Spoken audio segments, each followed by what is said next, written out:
you so much, everyone, for being here. This is so exciting to me because this is, to me, the legacy that I never knew I even wanted, being a U.S. Coast Guard artist.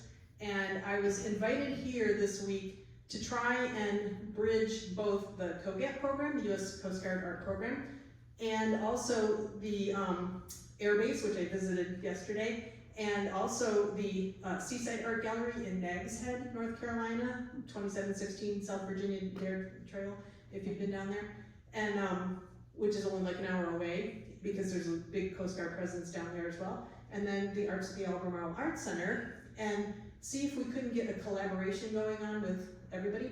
And it looks like we may have laid the groundwork for that, so keep your eyes and ears open, because we're thinking that coincident with hopefully this spring's marathon, but if not this spring, if we can't bring it all together, then the next, we will have an exhibition that includes work from the U.S. Coast Guard Art Program, if all the dreams come true, as well as a collaborative exhibition where people that enter get to put their work in both venues, Seaside Art Gallery and here.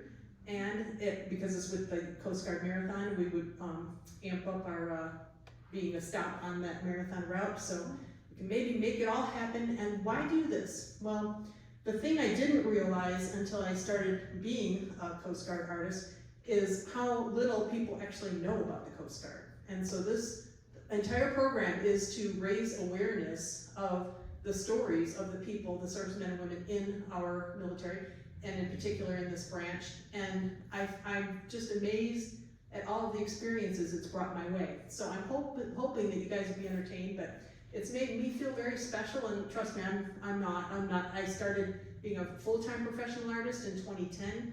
In the 80s and 90s, I was a biochemical engineer, totally unrelated, for biotech companies in Eli Lilly, building pharmaceutical facilities and that kind of thing.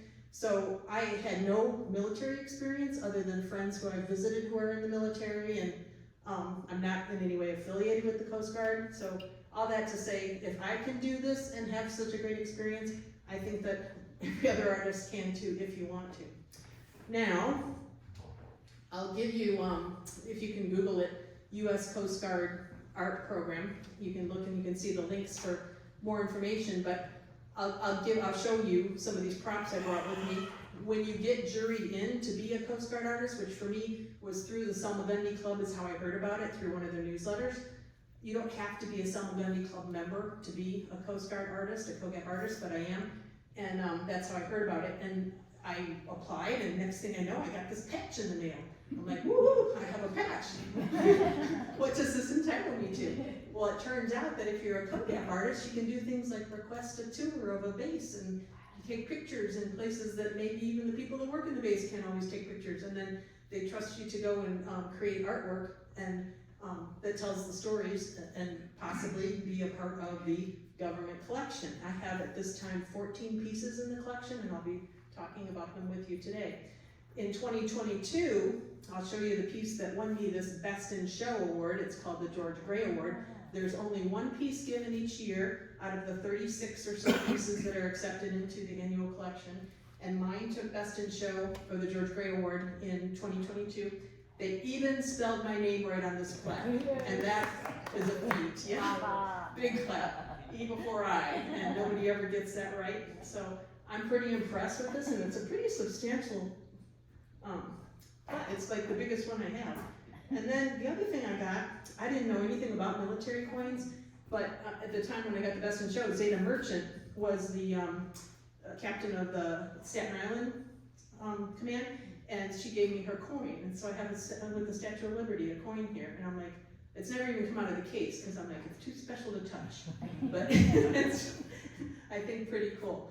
So that's just, a couple of little things that I've received for having been part of this Coast Guard Art Program, or COGAP. And if we go to the next slide, then it works. I say next, I don't. If I say it, I'm afraid to push it forward. It works, you did it. This is a more detailed explanation of what I was just saying about how it's really about the stories of the men and women who are in service. And one of the biggest things that I've learned in being a part of this program and telling these stories, I didn't realize how life-defying things are that are just considered routine by a lot of these people. And I'll go into more detail as I show you some of the paintings that I've done. But this art, there's a long history. As you can see, there's about 2,000 works in the government collection at this point. 14 of them are mine. And the Selma Bimby Club, where we have the inaugural, they call it the inaugural exhibition every year in July, that club has been around for over 140 years. So, you know, it's not going anywhere, it's established, and it's a very robust program. And to my knowledge, it's the only one where you can actually be a civilian like me and be a major part of the program as well. The other branches have, you have to be a spouse or be in the military or whatever. I did give this same talk, pretty much the same talk, in Quantico last year at the Combat Art Symposium for the Marines, the Marine Corps. And they have an amazing program as well. They have a museum, the whole bit, but you can't just be a civilian like me and be a part of their program. So that makes this unique. And I want to say before I forget that people are like, well, where do you get all your references from? You can get it, like I was at the air base yesterday taking pictures. You can get it yourself, or if you go to dvids.gov.mil or something like that, but just look up dvids, D-V-I-D-S. There are all kinds of pictures that were taken by military approved photographers for every branch of our military, including the Coast Guard, and you can search by branch, you can search by city, you can see all the things that involve Elizabeth City or rescues or whatever keywords you want to put in there, and they're all public domain, meaning they belong to the people. Anybody can use them, there's no copyright, and you're welcome to use those, not just for if you want to become a COGAP artist, but if you are looking for good pictures of stuff, you know, for a marine exhibition or for a painting that you're doing that involves boats of some sort, or C-130s or Jayhawks or whatever you're looking for. Next. It worked again. This Coast Guard Art Program collection, the 2025 collection, I've got copies of the some of the catalogs still out there for you, and there's some on the welcome wagon when you walk into the center too. But this particular one on the cover here is the piece of mine that won me the George Gray Award. So I won in the 2022 year, so that's why it's in the 2023 collection cover. But if you look through these catalogs, like I said, you'll just be impressed, I think, by the stellar, the skill level and just the beautiful art that's in there. Next. This is the first piece that I ever did for the Coast Guard, and this was back in 2021, and I called it Always Ready because that's Semper Paratus, that's the theme song. The words for the song, the verses are in the background. These are band members because, to me, art is always an emotive thing. I want to connect with people, and what gets you connected better than good music in the background, right? And so we're telling stories of people that rarely get thought of, but then you have all these ceremonies, and I don't know about you, but after 9/11, I can't even listen to the Star Spangled Banner without getting teary-eyed, right? So, to me, I just wanted to highlight, gosh, these band members are doing so much, traveling all over the place for us, and, you know, doing amazing things. And so this piece has shown up several times in the inaugural exhibition because they bring a few from prior exhibitions and they put it in this little alcove where the musicians perform. So it's kind of fun every once in a while to see my first piece that I ever did for the program there. And next. And this was the second piece I did. I called this one Friends, and this was in North Carolina, and it was during a flood, a rescue. And the story I was trying to tell here is how, you know, the Coast Guard, they're doing dangerous things, and sometimes it's not just to rescue people. Sometimes they're going out of their way to rescue and risking their lives to rescue even animals. Being, you know, who's got a soft heart? I do, but would I risk my life to save a dog? I don't know. I mean, again, my heart goes out to these people who go above and beyond, in my estimation. And that's the story that I wanted to call attention to here. Next. This piece, Hoisted. When you think about, you know, doing what you have to do in order to get up into a helicopter or whatever you're trying to get up into, you're probably not looking all around you saying, what a pretty landscape, what beautiful, oh, look at all the green in that water, oh, look at, right? But as an artist, I can take this very active, things are swaying, things are moving moment and capture that. And so here, the story I was trying to tell is how these folks work around some of the most beautiful places in our planet, but they're so busy and so engaged in their mission that they oftentimes don't even have time to look around and notice it so much. And I don't know, I think they deserve some credit for that as well, because I'd be the stupid person on the rope going, oh, how pretty, right? Next. This piece did not get into the collection. Now, in retrospect, I think what happened was they didn't realize it was an oil painting, even though I said it was an oil painting. I think they thought that it was a mixed media collage, and they want stuff that's archival, so that, you know, it'll last forever, and so it can travel from one museum to another, from one office to another. So if you want to be a COGAP artist, you have to make sure that whatever, it can be, you know, a pencil or a watercolor or whatever, but it has to be something that is, parts of it aren't going to be falling off or whatever. And so my bad, it's trompe l'oeil. And I thought, New York, you know, and graffiti, and I called it In a Word. And the reason I painted this piece is because there was a photographer on the DVids I was telling you about, who went around and asked people in the Coast Guard what is their word that they would use to explain their experience or describe their experience as in their Coast Guard career. And so things like readiness and variety, and it's, you know, the mechanics, the cooks, again, people that are kind of in the background making things happen, right? Without all these folks, the ones that are in the news couldn't do what they do. And so that was my plan, but when they saw this, like I said, because it's trompe l'oeil, they were thinking that I did something else. So it didn't get accepted into or juried into the program, which is fine because my husband happens to be friends with Rear Admiral Eric Jones, who's now retired, but back then he still had a couple of years, and so it wound up in his office and headquarters. Now it's in his personal collection. So I'm like, that worked out, right? So I didn't go to waste or anything. I'm glad it went to an admiral's home. Next. This is a piece that I did the following year. I called it Colors, and this piece, to me, I raised 2 Eagle Scouts, and again, I'm just teary-eyed every time they post colors and play, you know, all the music that goes with it and everything. And I thought, again, you know, emotion is something, a way that I connect to people through my art with emotions.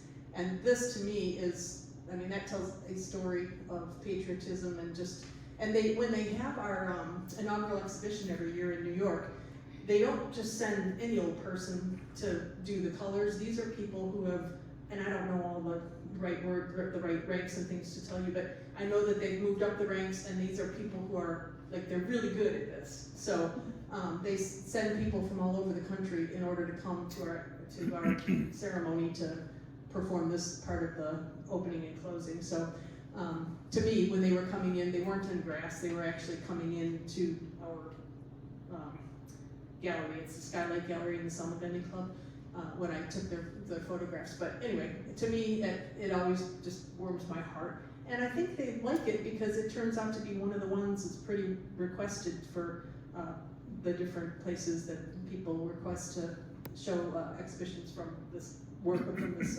collection. Next. Next. That's okay. This is Nurdles and Ghost Nets and Flotsam. But the thing is, when you donate your work, because there's no money that changes hands here, when you donate your work to the COGAP program, it's kind of like when you have a puppy and you give it to a new owner. They can feed it whatever they want, they get to call it whatever they want, you know, it's not yours anymore. This is what you're doing, you're giving your work to the people. You're getting a service commendation because, you know, you're giving something up. Well, I gave up Nurdles and Ghost Nets and Flotsam, and I thought that was a pretty darn good name because people would go, what's a Nurdle, what's a Ghost Net, what's a Flotsam? And then you have a conversation, and this is what we're doing, we're telling stories, right? They called it Cleanup in Hawaii. Please. I mean, they're not wrong, it was a cleanup in Hawaii, and it was thousands and thousands of debris, you know, that they pulled up out of the ocean. And this is the piece that won me the George Gray Award. But the reason that I painted this is because I'm thinking of all the things that would go wrong if they had me in that, even with a hard hat, on the top of that hill, right? of mound of debris. I mean, you've got this heavy cherry pit, is what we used to call them in construction when I was doing engineering. I don't know what they're called in the Coast Guard, but it's like attached to a crane and it's, heavy.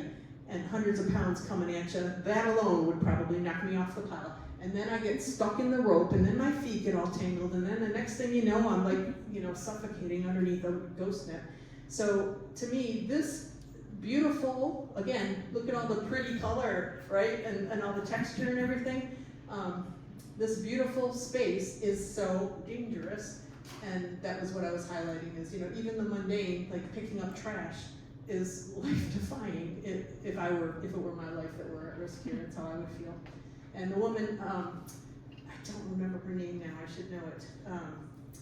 The woman who was the Rear Admiral who was there when I won this, what was her name? Shoot, I'm sorry guys, I can't remember. But she actually was part of the cleanup in Hawaii, and she was remembering this, and she's like, hey, that's exactly what it was like. That's the tension, everything I see. She's like, it transported me back to that place. And so I think that's a big part of why I won that year. All right, next. Well, when I won that, I was first on the list when they had an opportunity where somebody who was a captain in the Navy came and looked at our exhibition in New York. And he said, how can I contribute to this? Because you're telling these stories and each one of these is moving me. And I'm in the Navy, I'm not even in the Coast Guard, but how can I contribute to make something good happen with this? And the people that run the program said, well, Deb Keirce, this artist, she just won this Best in Show. Would you like to send her out on a deployment? And he said, sure, I'll pay for her to go on a deployment. And so they called me up, and I was actually at Florence Thomas Art School out in West Jefferson, North Carolina, and I was teaching at the time. Yeah, and I get this, these guys are from West Jefferson, and I get this phone call from Marion Bader saying, would you be interested in a deployment going out to sea on a cutter with the Coast Guard? And I'm like, yes, sign me up. And I went back and I was telling my students, this great thing happened, and they're all looking and going, you're gonna be at sea with a bunch of men? I'm like, I like men,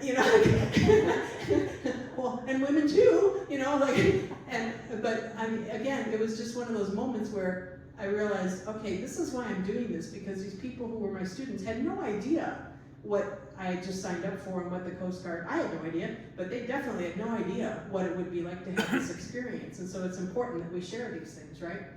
So this is me in front of the Cutter Stone in North Charleston. Now, realize I had to wait, this poor captain had to pay for 2 extra days because I had to wait for a couple days in the hotel while we waited for this hurricane to pass, because it turns out that this was a training deployment, and they didn't want to, go out for a training deployment when it wasn't really necessary in the middle of a hurricane. Go figure, right?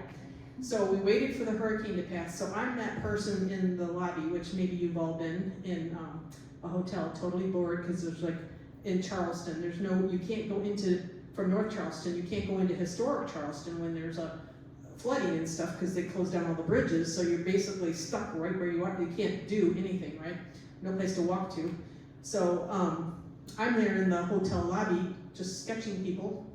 I would give them my, sketches when I was done or whatever, but they're all looking at me like I'm a weirdo, all day, because what else do you do, So I get on, this is me after that experience, and I get here on the base and in front of the Cutter Stone, and I'm like, oh my gosh, this is gonna be amazing, I can't wait, I'm so excited that, I did this. Well, I get on the ship, and the captain says to me, now, if you get seasick, or you get, if anything happens or whatever, don't worry, we can put you in a dolphin and get you back, it'll be part of a training exercise, we'll get you back, or a small boat or something, we'll get you back to shore. It won't be a problem, and I'm like, well, that could be interesting.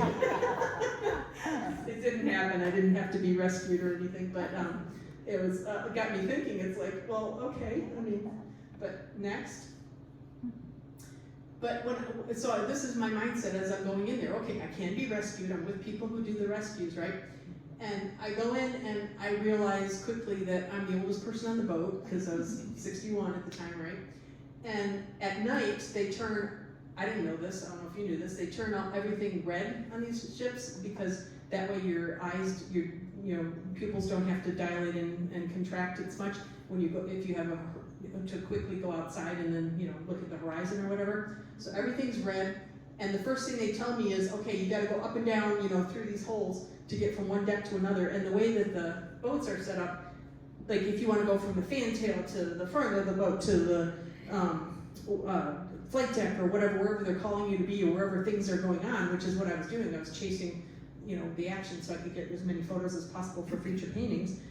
You're up and down like every 20 minutes through these holes, and they say don't touch the knife edge, because apparently they call it the knife edge because these 450-pound manhole covers there, if the boat is rocking, which because we just had a hurricane, we had like 15 to 20 foot swells most of the time. So, you know, you're like this all day, and they're like, you know, if you bump things the wrong way, then that could come slamming down and it'll amputate your hand. And I'm like, whoa, painting hands. But then I'm thinking, head, don't we worry about the head first? Like, so I'm here trying not to touch the knife edge, which if you look, there's handles here, but whose arm? That's like 3 feet, right? So there's nothing to hold on to. So then you're like reaching below, and there's conduit and stuff underneath, but you're trying to reach below to balance, which there's nothing you have to while you're going down a set of stairs. So if you can imagine, I'm going into the hole, and then the stairs are you know, coming down in whichever direction. And so you're having to like snake like this, you know, to go. And I'm like, right off the bat, I'm like, this is a young person's game, right? They're going up and down in 20 seconds like it's nothing. And I'm there, you know, trying not to fall off the ladder. So it was funny just putting me in my place right from the get-go. I might need that dolphin helicopter rescue ashore. Next. And then to make it even worse, they're all suited up, and a lot of them have had, like when they were doing these training missions, they had oxygen tanks on, and they're heavy wrenches and hoses that they're carrying down, and they're still managing to up and down. So the physicality of it, I'm like, I'm just trying to go up and down the stupid stairs, and I'm you know. Next. But everywhere you look, like I was saying before, is just beautiful. This was a shadow, just looking off into the ocean with the shadow of the boat. I'm like, I would totally paint that. That's so pretty. Next. I did sketch, you know, because I was like all warmed up from the lobby at the hotel. I did sketch some of the people. This was John Felice. He was my point of contact, and we weren't allowed to like do anything major. And I guess it's like they worry about bribes or something, but we weren't able to actually gift anybody with anything big. But I thought, I'd just do these like 10, 15-minute sketches. So John was working, and I was just over there with a sketchbook and did this little sketch for him. And he got married the following February and gave it to his fiancée and said that she loved it and framed it and all. So I'm like, even the little 15-minute things that you do as an artist sometimes can be meaningful to people, you know. So I just wanted to thank him for being my ride to the airport and everything, and telling me not to put my hands on the knife edge. Next. This is at night when you're 150 miles out off the coast of North Charleston. Like, I have never seen a sky that beautiful and those stars that bright as out there. Like when I've been in cities like Fredericksburg, Texas, where they call it, you know, what do they call it, dark sky city or something. You got all these rules about light. But this was something else. I've been camping on the Outer Banks, out in Ocracoke and stuff, you know, where they, technically other people were camping, but I went and looked at the sky while they were. And it doesn't look anything like it did. That was the darkest sky I've ever seen. And again, it was just so beautiful. Next. And then the other thing I'll say about my experience on the cutter is these guys in the kitchen were amazing. They were all required to do a month in the kitchen service. And you could see it, because everybody, like even when they would put their dirty dishes in the dirty dish window, they would stick their head in if nobody was there and say, thank you so much for your service to each other. It was just a level of respect for, you know, you're doing this for me that I didn't expect to see on that ship, that I just thought was very heartwarming. Next. And being a vegetarian, when I brought my own food and stuff, like I had my own protein bars and things, but when they got wind of that, they started, the chef and them back there, and I think I might have been the only vegetarian, the old lady was the vegetarian on the ship, but they started making me, like this was stuffed squash and rice and asparagus and and I'm sitting down, in the mess hall. I was supposed to go to the wardroom, but most of the time I'm like, it was empty, or when I was eating, or it seemed more fun to be with everybody else out in the main hall. And they were all kind of looking at my food, like, what do we have to do to get that, So I was very touched that they did that for me, because they didn't have to. Next. This was one of the guys that I ate lunch with when the stuff was moving on the table, like, because the boat was swaying so much. And I have to say, I learned that, and this is someone who I can't even go on a swing without making myself sick, because ever since I got pregnant, I have motion sickness stuff going on. So everybody was all worried about me. All my friends and family are sending me patches and things to wear when I'm on the ship, and I'm like, no, I'm not gonna go through, because they all make you drowsy. I'm like, I'm not gonna go through this experience drowsy. I'm just not gonna get seasick, period. And there were people in the crew that were sick for like first 3 days or whatever, and I'm like, nope, not happening. I'm mentally refusing to let it happen. And you can do that, as it turns out, because it worked. I did not get sick. So that was wonderful. But Jose they called him Gonzo, was one of the people that I ate lunch across from, and I sketched him while he was eating. You could see he was giving me the side eye the whole time, but anyway, that was kind of fun. Next. And then this is another heartwarming thing that I didn't know, like, you're with these people in the military, and like I said, my students in West Jefferson, they're all thinking military, like I kind of thought that, they're very to the point and direct and militant, right? And maybe there are some branches and situations where that's the case. These people that they accepted me as part of their crew, that was not how I felt, that was not what was happening.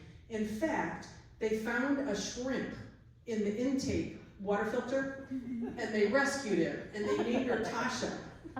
And their plan was to let her out when we got back to port, so that she could live out her shrimp life somewhere safely. But I'm like, who does that? Who has a pet shrimp on their deployment? These guys did, so they're really sweet people. Next. There's me with a hard hat, because they would get on the pipe and they would go, Deborah Keirce, there's a hard hat and a vest waiting for you, when I would be someplace and I didn't have the correct safety gear on, They'd get on there, and so the whole ship, I'm like, how the heck did you even know where I was? I don't know where, never saw any cameras or anything. I think it was word of mouth, but I don't know. But they would find me and they'd go, go into the hangar and get the safety stuff that's waiting there for you. So that's what I was doing, and I took a picture just in case they needed it, I don't know. Next. Oh, this was Samantha. She was one of my roommates. I had 2 roommates who, and I think that's why I wound up in their room, because they can bunk 6 people, but they only had 2 in there. But still, they were so sweet to let me in, because there were the 6 bunks, one of which I had, but there were 4 lockers. So right away, there's 6 bunks and 4 lockers. So if you had a full house, people are even sharing that. They had 1 bathroom in there, and the bathroom is like, the shower is like coffin size. Like, you can't bend over unless you're like, you stay really close to your legs. So everything is really squishy, and then they had 2 desks in there, but they also used it during the day. When you got up and you got showered and you got out, the rest of the day, they were holding meetings in there, because, if they had to have private discussions or whatever, it was a convenient place to, so it's their workspace, it's their everything. And I get ever since this deployment, I'm on their newsletters, and I get word of things that are, and the other day they had a crew that just got back from a 308 day deployment on a cutter. Like 308 days away from friends and family, that's a sacrifice. But then I know the rooms that they were in, and I'm like, I can't even fit all of my suitcases into that locker, So, what they do, I'm always, So I was very appreciative that Samantha shared her space with me. Next. And again, everywhere you look is just beautiful. The small boats are off to the right there, but this is, a typical, this is what they see when they look out their window or look outside, and I'm like in awe of all the beauty around us. There were dolphins that were playing, and I was kind of admiring them, and one of the guys was saying, they're not so friendly. We've seen them fight to the death and stuff every once in a while, like when they're trying to get their boats or do things near the water, like they're dangerous, So you think of SeaWorld and stuff, it's like, no, when they're out in the wild like that, it gets kind of contentious. Next. And this was my other roommate, Gwyneth. She was a sweetheart too. Next. This, I did actually, you're going to see a painting that I did with regard to with this observation, but when I worked in engineering, I used analog and digital Fisher controls and things, and I'm seeing the same kinds of controls and things on this ship, and it was the newest in our security cutter fleet. And when I look at like the ergonomics of it, we would use CAD and other things to like to design it so that ergonomically, if you had somebody who was tall or somebody who needed to get to a valve or whatever, there was plenty of space. None of that's happening in the design of these vessels, and so kudos to our maintenance crew of, probably it's the same on the C-130s, but we have a person in the audience who maintains those, but everything that they do, they're out at sea. So I'm like, are you MacGyvering things when they break? Because do they even make spare parts for these things anymore? And a lot of it is customized, a lot of it is MacGyvering things, or calling in for, help. But just, being able to fit in certain places, like there underneath the engine block, there's a solenoid valve.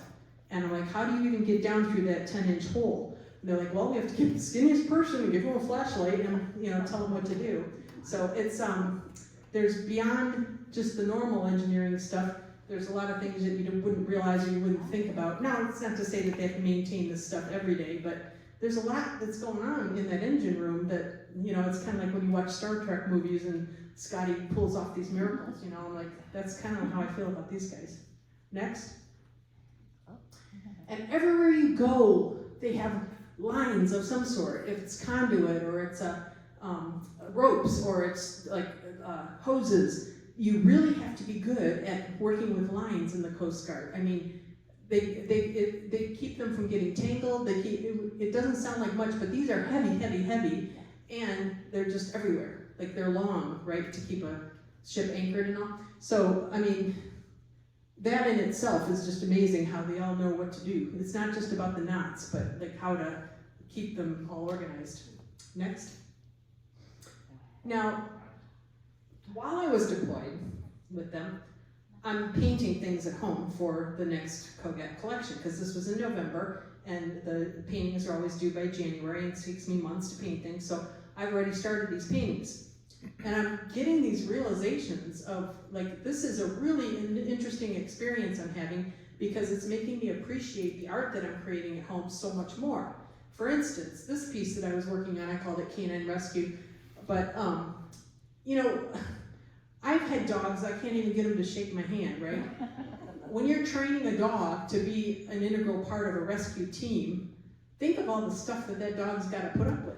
Like, it's not just the helicopters in motion, right, and it's loud, but it's also you're on a rope and you're swaying, right? And then there's water below, like, all of this, I'm like, this is not static. Like, you could break a leg being smashed into, if the wind or something happened wrong, being smashed into, the asset, the helicopter. So I just had a whole new level of appreciation, again, like I was saying in the beginning, for things that they consider routine, that I'm like, that could be, you put someone stupid like me up there and that would be death defying. Next. Same goes for this other piece I was working on, protecting the endangered is what I called it, but it's, saving 450-pound sea turtles from ghost nets. You think about it, when I actually saw those small boats in action, I mean, they're moving all over the place, and then you've got this net, and you're trying to untangle them without you getting tangled, and then you've got this huge animal to boot. I'm like, how are they even doing this? And, not falling overboard and getting themselves caught in the nets, and then you'd have a rescue of some sort. So again, just mad respect for everything a new level of respect for everything that's being done. Next. And then I was under the impression, I guess, that there were other people that were helping to maintain buoys and keep our waterways safe in the world. There aren't. You guys, there's 40,000 people in the Coast Guard, and they're the ones keeping the waterways safe for all of the waterways that American vessels are in, which is like all over the world. and of course all the other countries are in it too.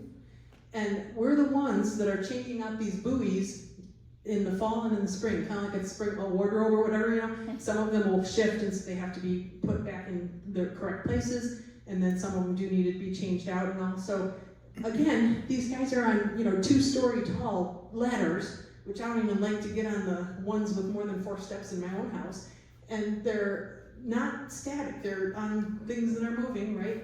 And the buoys are moving, and they make it look easy. But at the same time, like, who doesn't love painting rusty metal and all full of color and everything? There's such beauty in all of this as well. So again, it's the beauty and the mess. Next. So I'm out there, new to the crew, right, for just the week that I was there, and they decided to muster. And I'm wearing one of those, in this picture, one of those C-band things, that they tell you to put on your wrist to keep you from getting sick, because like I said, my family, they fixed me up with all kinds of stuff. I eventually took it off, I only wore it the one day. But the first day I'm there, they do this muster thing where they tell you to go on the flight deck at night. And I'm like, oh, pretty lights, look at all the blue and the red out here, and isn't this gorgeous? And I'm looking, I'm like, oh, I love the shadows on my hand there, so I put my hand down and I'm taking pictures, and someone taps me on the shoulder and like, Deb, we're rocking pretty good, and it's kind of wet here on this deck, and the only thing between you and that black ocean is that net. You might want to step back a little bit. Next. So I stepped back, and this is a painting that came from that moment, and this was my view. And the thing is the beauty of like all these guys and girls standing in muster and listening to what they're being told, and then off in the distance, and it's pretty to me, it's just a gorgeous visual, but off in the distance is such danger. And when I say such danger, like they were doing training, and again, the training mission, they were trying to mess them up, like give them hard things to do and make them have to think to fix the problem. And so I'm sure that it was like maybe over, above and beyond what a normal rescue would be like. But by the end of the day, after doing this all day, you use so many calories just staying vertical.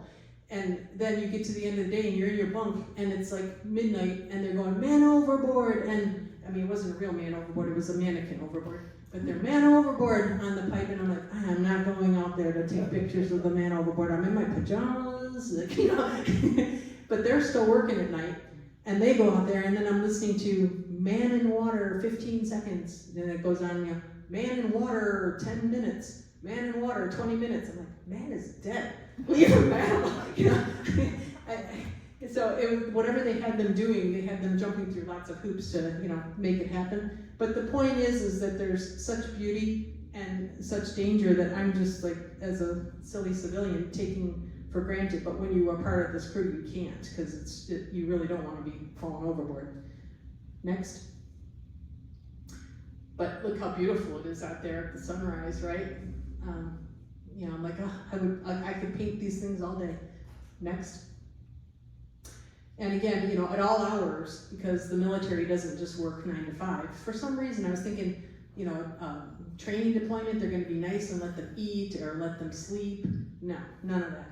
So these guys are having to suit up and get to work in the middle of the night at all hours. And that's what this painting is all about, even with the red lights going on. And they don't like being in those suits because, they're hot and stinky and, yeah. Next. And that was a painting, by the way, if you didn't know. And this is the view, again, in the morning that I'm just like, I'd have a hard time doing any work because I would just want to sit and watch the sunrise. This is off the fantail.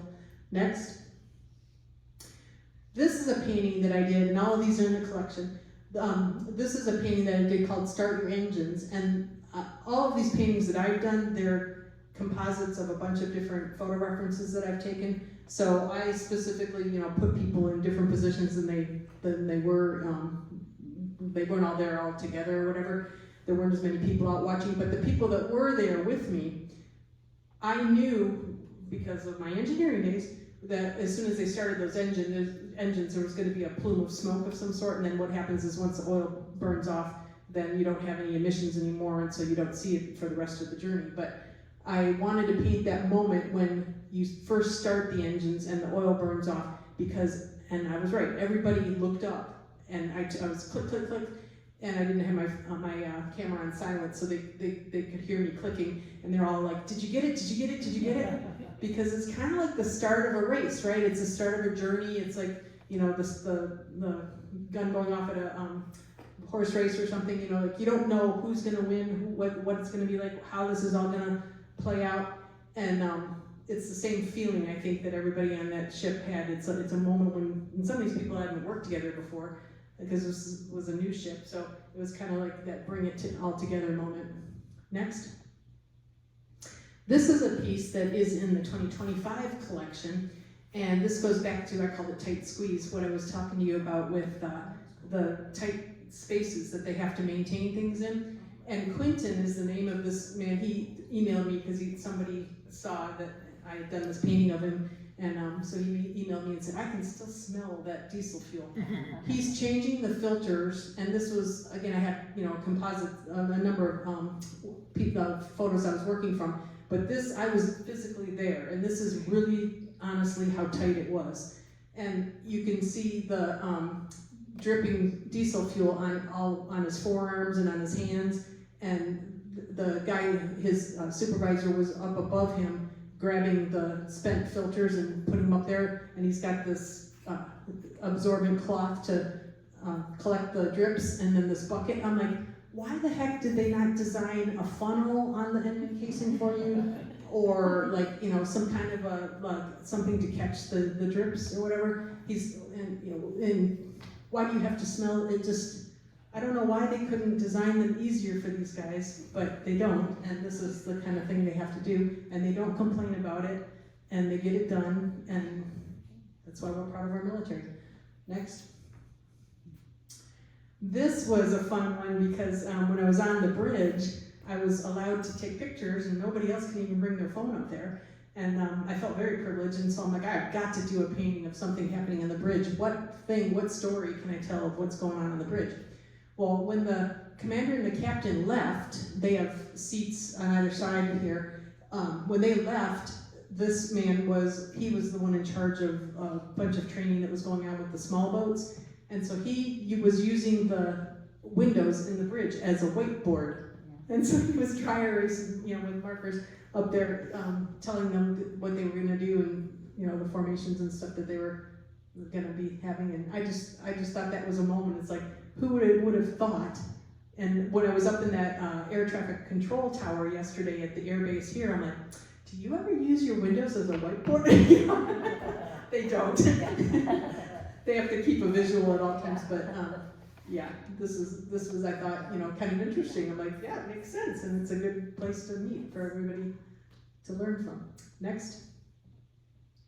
This is the third piece that I have in the 2025 collection, and this piece was the first painting that I ever did that was put in that alcove, and it happened to be in front of Megan and Catherine, who were Megan Sesman and Catherine Vasquez, and they were playing their harp and flute in front of my painting of their friends who are in the band, and they were texting their friends saying, we're playing our music in front of a painting of you.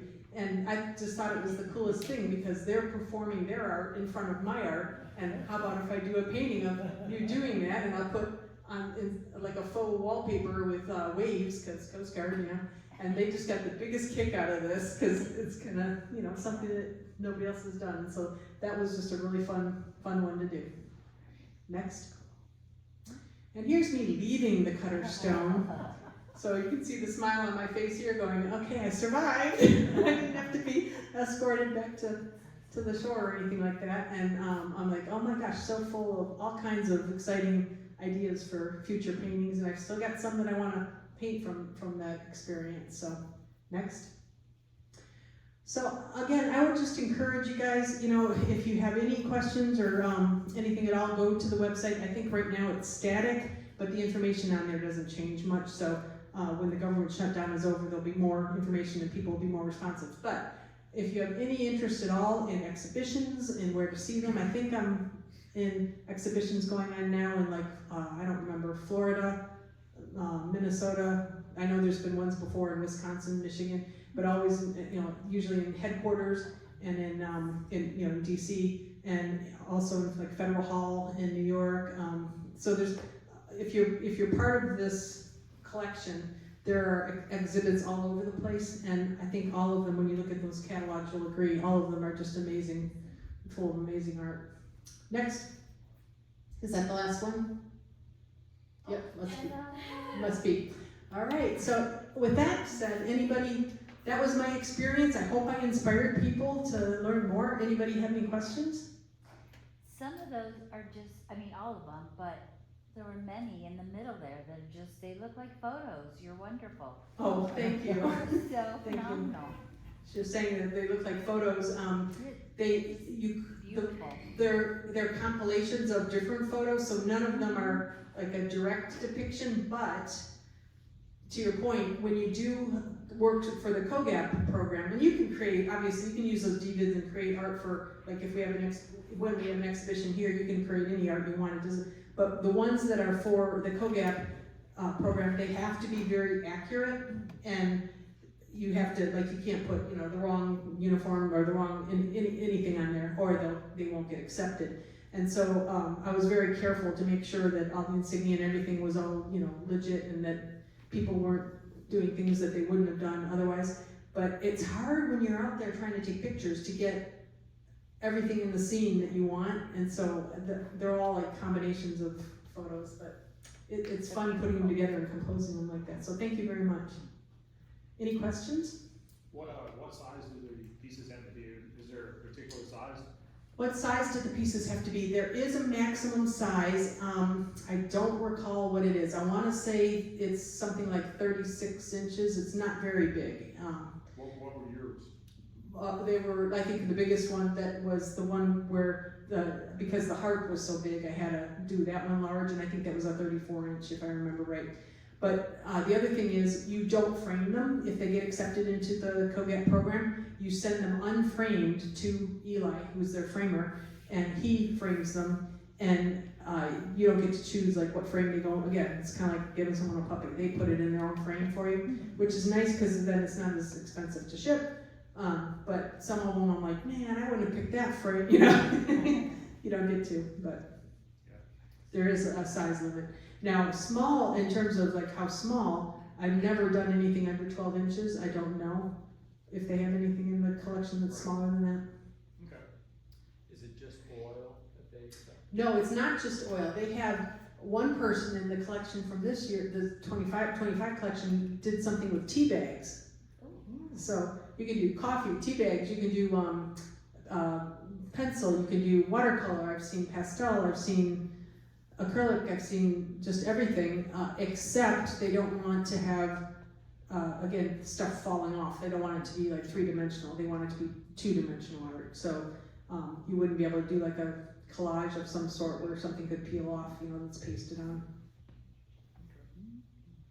Once you get juried in,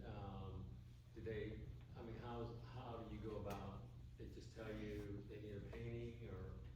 Once you get juried in and you get your patch, they then you're on the list, and they have every year you'll get, in fact it's been out for a while, basically a prospectus saying that these are the dates for this year, and so usually it's in January is the deadline when they want you to electronically send your images to them, and then if they get accepted they'll let you know, usually around February or March. They'll go through and they've got like a multi-level jury process. And when you get the word on whether or not you've been accepted, and I'm so proud to have 14 pieces in there and only one that's been turned away, because they get a lot of, it's a big deal, like they reject a lot of them. But when you get the note that you've had some accepted, then they'll say, we need you to send these to Eli by whatever date, and I think it's usually like March or April. And then it's in July that they have the exhibition hung at the Summer Bunny Club usually, and then it's a closed exhibition, so it's a ceremony only for the artist and one guest. So my husband gets to come with me if he wants. But other than that, it's not open to the public, the actual ceremony, because they bring in the rear admirals and the color guard and the musicians. It's a big deal, a military ceremony, and it's private. And that's when they choose the George Gray Award winner. And then after that, it's at the Selma Gunny Club, and it's open to the public, and anyone can go and see it. And then after that, it gets dispersed out into the collection, and we'll get, on occasion, Marianne will send us, like if there's a big exhibition, sometimes I think it's just 1 or 2 or 3 pieces that people want for a display somewhere, but if it's a big exhibition, then she'll say, well, these pieces, and she'll list, the 20 or so pieces are going off to this museum, and these are going here. But if you wanted to know like exactly where every one of your pieces was going, I think that would make a lot of work for her, because she's managing that whole collection of 2,000. How many artists are involved? I mean, is this a year, is this lifetime, I mean, what's? There are 36 pieces usually that are accepted into every year's collection, and in general, I think there's only a couple of us that have more than one in the collection. So it depends on how many, like in terms of how many people are in COGAT, I don't know. Marianne and Karen Lowe, who facilitate the program, would know that. I know that a lot of people have dropped out because I recognize names of people on the George Gray winner plaque. When you're one of the best in show winners, then your name goes on this plaque that is in the Skylight Gallery at Selma Gundy Club, and you're there for forever. And so when I look on that list, I'm like, yeah, these people are not entering anymore, because I know their work would get in, So I think, I don't know, to answer your question, there's probably a lot of people that don't enter anymore, or for whatever reason, because again, a big showstopper is that you don't get any money for this. This is donating your time, and you're being patriotic, and Once you're juried in, you're juried in. Mm-hmm. Yeah, once you're juried in, you're juried in forever. Yes, Tony? Where is it located? Where's it housed? Where's the collection housed, and where do these people work out of? The collection is actually, well, it's dispersed, so it's there's no like one place that it's located per se, but it's dispersed in various government facilities and offices and warehouses and things. When I say warehouses, that's probably the wrong word for it, but they're climate controlled and all that. But there's not like Selma Gundy Club is where it starts. The inaugural exhibition starts, and then it moves to Federal Hall, and then it goes down into, I believe, headquarters in DC, and then it gets dispersed. And so it's just always in motion around, really around the world. It's in embassies, it's everywhere. Is To the Rescue, Coast Guard To the Rescue in the collection? It's a famous painting. I think it's a Winslow Homer. Anyway, it's a famous painting, and I remember when I was at headquarters, it disappeared out of the vice I commandant. don't know about that painting. The vice The question was, is Coast Guard To the Rescue by Winslow Homer part of the collection? It may be. I don't know. Don't quote me on Winslow Homer, but it's a famous painting, and I remember it disappeared from the vice commandant's quarters when I was at headquarters. There may have been pieces stolen, but I wouldn't know. I've only been involved since 2021, so I don't know all the history of the COGAT program. But I'm sure if you emailed Karen or Marianne, they would be able to tell you. Are they in headquarters? Marianne's at headquarters. Karen is the liaison at the Selma Gundy Club. Any other questions? How often do artists get accepted to go on deployments? Oh, that's a good one. How often do artists get accepted to go on deployment? I feel pretty special, because the only other deployments that I've heard about, every once in a while they'll put out a call when they have them, like, does anybody want to do this?